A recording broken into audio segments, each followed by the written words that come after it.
السلام علیکم، آپ دیکھ رہے ہیں ایم اے نیوز۔ آج اسلام آباد ہائی کورٹ میں سنگل بینچ بسربراہی سردار اعجاز اسحاق خان صاحب کے روبرو جیل حکام، ایڈوکیٹ جنرل آفس اور ہماری بحث ہوئی۔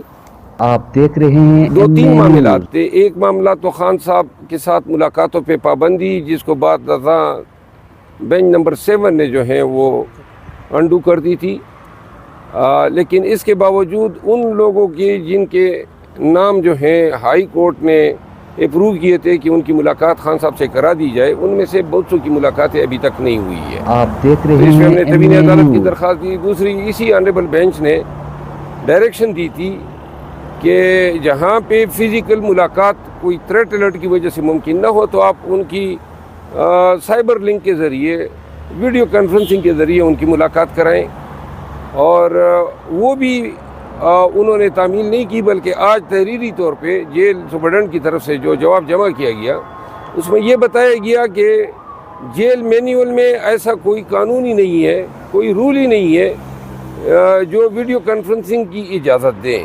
آپ دیکھ رہے ہیں جس ایم پہ اے فاضل نیوز۔ جج صاحب نے حیرت کا اظہار کیا جب ان کے نوٹس میں ہم یہ لے آئے کہ اس دن تو مریم نواز صاحبہ جو ہیں کوٹ لکھپت جیل میں بڑے فخر سے کہہ رہی تھی کہ میں نے ویڈیو کانفرنسنگ کے ذریعے ملاقاتوں کی اجازت دے دی ہے، اور وہاں پہ باقاعدہ ویڈیو اسکرین بھی دکھائی گئی۔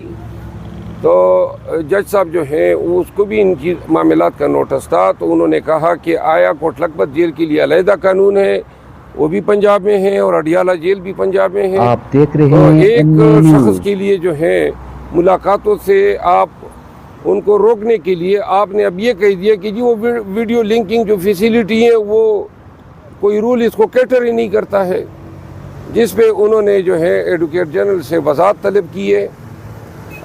ساتھ میں جج صاحب نے جو ہے ہدایت دی ہے کہ جو احکامات ہوئے ہیں ملاقاتوں کی ان پہ تعمیل جو ہے ممکن بنائی جائے۔ آج عدالت میں ایک ایکیڈیمک ڈسکشن ہوئی کہ عدالتوں کے احکامات جو ہیں ان کی آپ دیکھ رہے بے ہیں توقیری ایم ہو اے رہی نیوز۔ ہے، اور اب جس پہ فاضل جج صاحب نے جو ہے کمنٹ دیے کہ کاش 200 سول سرونٹ اگر یہ متفقہ طور پہ حلفاً یہ اقرار کر لیں کہ اب ہم نے کسی غیر قانونی حکم کو نہ ماننا ہے نہ اس پہ عمل درآمد کرنا ہے، تو شاید بہت ساری چیزیں ٹھیک ہو جائے گی۔ جس پہ میں نے گزارش کی کہ جو ملک میں طوائف الملوکی مچی ہیں اس کی واحد ریزن یہی ہے کہ اب پہلے سول جج صاحب کے احکامات کو بھی کوئی جرت نہیں کرتا تھا، اب تو ہائی کورٹ اور سپریم کورٹ کے احکامات کی پامالی جو ہیں وہ روزمرہ کا معمول بن گئی ہے، اور اس وجہ سے پیشہ وکالت سے وابستہ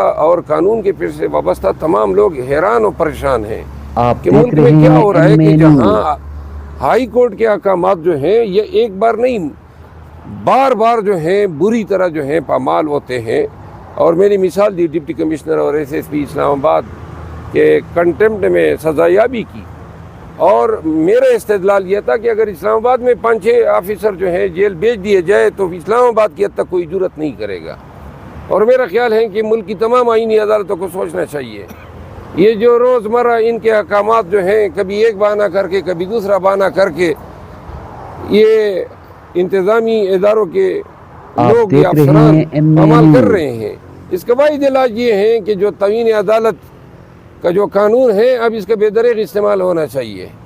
جو بھی توہین عدالت کریں ان حالات میں بہت ضروری ہے، اشد ضرورت ہے۔ اگر عدالتوں نے اپنی عزت اور اپنی وقار، اپنی میجسٹی آف جسٹس کو برقرار رکھنا ہے اور ایزرٹ کرنا ہے، تو پھر معمولی سے معمولی حکم عدولی کو بھی اب نظر انداز نہیں کرنا چاہیے، کیونکہ حکم عدولیاں اتنی ہو گئی ہیں کہ ان حکم عدولیوں کے بوجھ تلے عدالتوں کا وقار ہی ختم ہو گیا ہے۔ آپ دیکھ رہے ہیں ایم اے نیوز۔ آج کارروائی جو ہیں اس میں نے یہ بھی چیلنج کیا ہے، ایک علیحدہ ریٹ پٹیشن جو میں نے اپنے نام سے دائر کی ہے، جو 265 رول ہے پاکستان پریزن رول 1978 کا، جس کے ذریعے سیاسی ڈسکشن پہ جیل میں قدغن ہے۔ یہ 1818 میں ایک قانون بنا تھا انگریز کے دور میں، اس سے یہ مستعار لیا گیا ہے تو اس پہ ہانیبل جج صاحب نے مائکلز کی ری مقرر کی ہے اور وہ بھی عدالت کی معاونت کرے گی اگلی تاریخ میں آپ دیکھ پیشی رہے میں۔ ہیں ایم تو اے یہ نیوز۔ آج کے حالات تھے جو میں نے آپ کو گوشت گزار کیا۔ ہائی کورٹ گیٹ پر وکیلان اچھا میں نے ایک اور چیز عدالت کے نوٹس میں دی، جب سے یہ عدالت میں ہم نے یہ کہا کہ وکلاء جو ہیں، جو خان صاحب کے وکلاء ہیں، وہاں پہلے ہم جاتے تھے تو گھنٹوں ہمیں انتظار کرنا پڑتا تھا اور انتظار کے لیے کوئی کمرہ کوئی کرسی بھی نہیں ہوتی تھی، تو جس پہ فاضل جج صاحب نے حکم دیا تھا کہ ڈگنیٹی آف مین جو ہیں وہ آئینی ایک بنیادی حق ہے، تو وکلاء کو ایک ڈیسنٹ آپ ویٹنگ دیکھ ایریا رہے دینے ہیں کے ایم لیے اے نیوز۔ احکامات دیے تھے۔ تو میں نے عدالت کو آگاہ کیا کہ اب اس کا نتیجہ یہ نکلا کہ اب ہمیں 1.5 کلومیٹر پہلے اپنی گاڑیوں سے اتار دیا جاتا ہے۔ اس روڈ پہ، جس روڈ پہ گدا گاڑی چلتی ہے، موٹر سائیکل سوار، ٹریکٹر، ٹرالیاں، بسیں، سب کچھ، سب لوگ جا سکتے ہیں، لیکن خان کے وکلاء کو اتارا جاتا ہے۔ ہمیں اپنی گاڑیوں سے اتار کے 1.5 کلومیٹر اس رمضان میں ہم پیدل جاتے ہیں، پھر ملاقات کے بعد پھر اپنی گاڑیوں کے پاس واپس 1.5 کلومیٹر آتے ہیں۔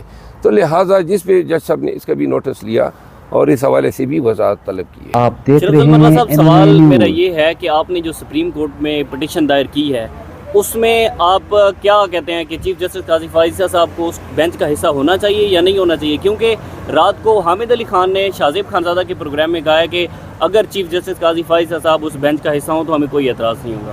آپ کا کیا اس پر رائے ہے؟ حامد علی خان کون ہے؟ حامد خان صاحب۔ اچھا دیکھیں، وہ میں نے تو اپنی ریٹ پٹیشن میں ایسی کوئی بات نہیں لکھی ہے جس کا آپ ذکر کر رہے ہیں۔ Thanks for watching. چینل کو سبسکرائب، لائک اور شیئر ضرور کرنا۔